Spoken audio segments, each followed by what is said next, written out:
Assalamualaikum warahmatullahi wabarakatuh. Lalu apa kabar teman-temanku semuanya? Semoga diberi kesehatan walafiat, diberi rezeki dan dilancarkan segala urusan, amin ya robbal alamin. Buat teman-temanku yang menemukan channel, saya harap jangan lupa mengklik supportnya supaya saya lebih semangat lagi. Dan buat teman-temanku yang baru bergabung juga, saya ucapkan sangat berterima kasih. Jangan lupa teman-temanku like, komen, subscribe, aktifkan lonceng notifikasinya agar tidak ketinggalan video berikutnya. Ini teman-temanku, saya akan memberikan tentang usaha sembako. Ini dia 6 tips agar langsung untung setiap harinya. Usaha sembako tetap masih menjadi peluang bisnis yang menjanjikan, meskipun supermarket dan minimarket ini sudah menjamur baik di kota maupun di desa. Modal yang dikeluarkan untuk membuka usaha sederhana ini tidak terlalu besar, tapi pembelinya akan selalu ada. Untuk menjalankan usaha ini pun tergolong akan selalu ada. Mudah dengan keuntungan yang dijanjikan cukup besar. Bagi yang belum tahu, sembako merupakan singkatan dari 9 bahan pokok. Kata ini pertama kali diperkenalkan oleh perindustrian dan perdagangan. 9 bahan tersebut diantaranya beras, gula pasir, minyak goreng, dan mentega, daging sapi dan ayam, telur ayam, susu, jagung, minyak tanah, dan garam beriodium. Bahan-bahan tersebut merupakan komoditas yang paling dibutuhkan dan dicari oleh banyak orang untuk bisa memenuhi kebutuhan dasar pangan. Oleh sebabnya, membuka usaha sembako termasuk salah satu bisnis yang potensial untuk dijalani. Udah gitu, untuk membuka usaha ini teman-teman bisa memanfaatkan garasi atau ruangan depan yang masih kosong, yang nggak terpakai. Bagi yang sudah berumah tangga, teman-teman juga bisa mengurus anak seraya melakukan aktivitas berjualan di warung sembako. Yuk kita cari tahu tip-tip tentang bagaimana merintis usaha sembako yang menguntungkan di hari-hari. 6 tip membuka usaha sembako yang untungnya setiap hari. Sebagai pemula yang akan membuka warung sembako, ada 6 tip membuka usaha sembako yang wajib teman-teman ketahui dan terapkan jika ingin usahamu berhasil. Apa saja? 1. Buat rencana usaha. Tanpa rencana yang matang, bukan tidak mungkin usaha sembako yang teman-teman akan jalani jadi sia-sia dalam waktu singkat. Teman-teman tentu nggak ingin hal ini terjadi, kan? Oleh sebab itu, hal pertama dan yang paling penting sebelum membuka usaha sembako adalah membuat rencana usaha yang baik. Tentukan beberapa modal awal yang akan teman-teman gunakan. Dari mana sumber modal tersebut? Usaha sembako bisa dijalankan dengan skala besar maupun kecil. Jadi tinggal teman-teman tentukan saja mana yang cocok dengan keadaanmu. Rencana sembako dan barang lain apa yang mau teman-teman jual. Siapa pemasok barang untuk usaha sembako yang akan teman-teman jalankan. Di mana lokasi usahanya, berapa margin yang teman-teman ambil, dan bagaimana perkembangan usaha sembako yang teman-teman inginkan ke depannya. Jangan lupa juga akan selalu ada resiko usaha dalam bisnis apapun, termasuk usaha 9 bahan pokok. Jadi jangan menutup mata soal hal-hal ini ya. Membuat perencanaan usaha yang baik artinya teman-teman juga menyiapkan diri untuk menghadapi resiko yang mungkin timbul di tengah jalan. Lakukan riset pasar. Setelah rencana usaha selesai dirumuskan, saat teman-teman melakukan riset pasar, tujuannya untuk mengetahui seberapa besar peluang usaha sembako yang teman-teman jalankan akan sukses. Pertama, lakukan riset mengenai lokasi usaha tempat teman-teman akan membuka warung sembako. Pastikan lokasi mudah diakses.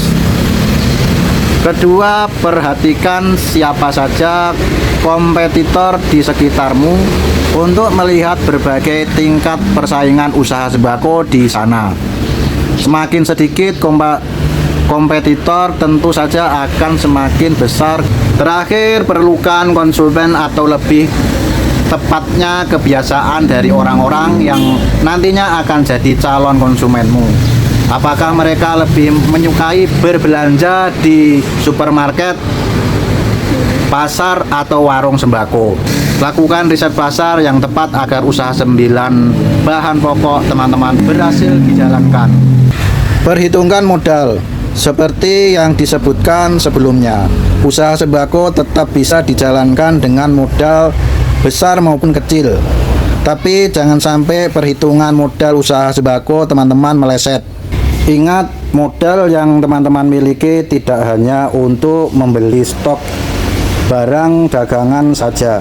Perhitungkan juga alokasi modal untuk biaya operasional, membayar karyawan jika ada, atau membayar biaya sewa tempat dan perlengkapan pendukung lainnya. Yang tak kalah penting, di awal membangun usaha sembako, jangan langsung berharap segera balik modal. Oleh sebab itu, perhitungkan modalmu baik-baik agar usaha sembako bisa bertahan dengan maksimal. 4. Tetapkan strategi penjualan. Strategi penjualan bisa jadi trik bagi teman-teman untuk menarik perhatian pelanggan dan membuat usaha sembako teman-teman semakin laris. Misalnya di awal pembukaan warung sembako, terapkan harga yang terjangkau untuk mendapatkan pelanggan tetap. Kemudian teman-teman bisa menerapkan harga langganan bagi mereka yang selalu datang kembali untuk belanja di warung sembako teman-teman. Tidak masalah jika teman-teman mendapatkan untung kecil di awal dengan mengutamakan kepuasan pelanggan terlebih dahulu. Seiring waktu, pembeli akan datang terus-menerus sehingga keuntungan besar akan tetap teman-teman dapatkan. Bahkan keuntungan itu bisa lebih stabil daripada teman-teman memasang harga tinggi demi mengejar keuntungan besar, namun pembeli hanya datang sekali saja. 5. Lakukan pembukaan dengan baik. Dalam menjalankan usaha sembako, teman-teman akan menghadapi arus keuangan yang masuk dan keluar dengan cepat. Makanya teman-teman membutuhkan pembukaan yang baik agar keuangan usaha sembako teman-teman selalu terkontrol. Catat selalu pengeluaran dan pemasukan yang teman-teman lakukan untuk warung sembako, baik untuk membeli produk, jualan, maupun biaya operasional. 6. Manfaatkan peluang jual online.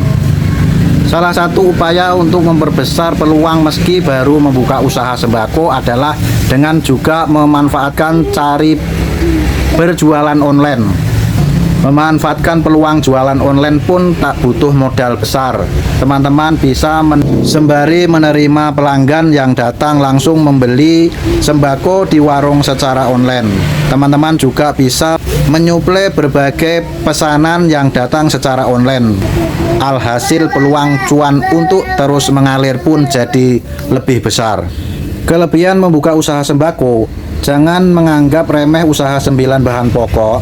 Meski disebut sebagai bisnis berskala kecil, tapi ada banyak keuntungan yang bakal didapat buat pemiliknya apa saja. Modal kecil, membuka usaha sembako nggak perlu membutuhkan modal yang besar. Pertama, teman-teman nggak perlu menyewa ruko yang besar, cukup di depan rumah juga sudah bisa jalan. 2. Selalu ada pembeli.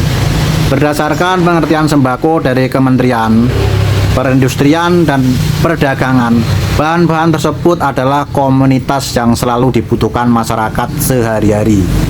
Beras, gula, garam, minyak goreng pasti bakal dibutuhkan setiap rumah tangga. Jadi jangan takut kehilangan pembeli. Belum lagi harga di toko warung sembako yang murah bikin banyak warga lebih senang untuk berbelanja kebutuhan pokok di sini ketimbang di supermarket. 3. Terjangkau oleh semua orang. Karena harga yang murah itu, warung sembako bisa dijangkau oleh semua kalangan. Bahkan buat orang yang berpenghasilan di bawah rata-rata juga tetap bisa berbelanja di sini. Mereka bisa membeli dengan kuantitas yang disesuaikan dengan kantong. Misalnya beli beras hanya 1 kilogram atau beli telur cuma 1 butir. Sementara itu kalau di supermarket sudah ada pakem kuantitas barang yang harus mereka beli untuk produk-produk sembako. Misalnya aja kalau mau beli beras harga harus 5 kg karena yang disediakan paling sedikit paket beras kantongan isi 5 kg. Gula harus 1 kg. Telur ayam kampung isi 6 butir dan lain sebagainya. 4. Bisa menentukan harga sendiri. Kelebihan lainnya bagi pemilik usaha sembako adalah bisa menentukan perbedaan harga atau margin keuntungan sendiri. Penentuan harga ini harus disesuaikan dengan harga-harga sembako di pasaran. Jangan mematok harga yang terlalu mahal, namun juga jangan terlalu murah. Dalam hal ini menentukan patokan harga pangan nasional dan begitu juga dengan pusat informasi harga pangan strategis di wilayah manapun atau di wilayah masing-masing harus strategis harga-harga pangannya itu. Kendala membuka usaha atau bisnis sembako. Membuka warung sembako ternyata nggak semudah yang dibayangkan. Karena ini bukan cuma soal menyediakan kios lalu berjualan saja. Tapi teman-teman bakal menemukan beberapa kekurangan bahkan hambatan dalam menjalankan bisnis ini. Keuntungan tidak terlalu besar. Kalau ingin mendapatkan keuntungan yang besar, mengelola usaha sembako bukanlah jawabannya karena barang yang teman-teman jual adalah barang-barang mentah dan harganya sudah ditentukan lewat sistem mekanisme pasar. Jadi khusus soal yang ini teman-teman nggak bakal bisa menentukan harga sesuai hati. Kemudian toko warung sembako juga ditujukan untuk semua kalangan, artinya ada orang yang berpenghasilan di bawah rata-rata. Kalau teman-teman menentukan harga yang terlalu tinggi untuk mengejar profit, teman-teman berpotensi kehilangan pelanggan dari kalangan tersebut. Apalagi kalau toko sebelum ternyata jual lebih murah. Harga beragam naik turun. Nah, seperti yang sudah dijelaskan di atas, harga sembako ditujukan berdasarkan harga pasaran. Komoditas seperti beras, telur, dan minyak goreng tidak memiliki harga tentu dan pasti setiap musimnya. Kadang bisa tinggi, kadang juga bisa turun banget. Ini satu resiko yang kentara bagi pemilik usaha sembako pada umumnya. 3. Dekat dengan pesaing. Pemilik 9 bahan pokok biasanya membuka usaha di pemukiman padat penduduk dan biasanya nggak cuma satu saja, tetapi juga ada beberapa warung di satu daerah. Jadi secara nggak sadar, persaingan akan semakin ketat. Meski kendala membuka usaha sembako cuma 3 itu saja, kalau teman-teman nggak kuat menghadapinya, bisa-bisa bisnis langsung bangkrut hanya dalam hitungan beberapa tahun saja. Kalau itu menjadi usaha rumahan yang sifatnya selingan sih nggak terlalu masalah. Tapi bagaimana kalau ini menjadi sumber nafkah utama? Sayang banget kalau langsung bangkrut begitu saja. Rincian modal kundang sembako. Mungkin sudah jelas semuanya yang sudah saya sampaikan tadi teman-temanku semuanya. Semoga bermanfaat sampai di sini. Bila ada kata-kata yang tidak berkenan sama teman-teman atau dengan sahabat-sahabatku semuanya yang dimanapun berada, saya minta maaf sebesar-besarnya. Terima kasih. Wassalamualaikum warahmatullahi wabarakatuh. Salam sehat semuanya.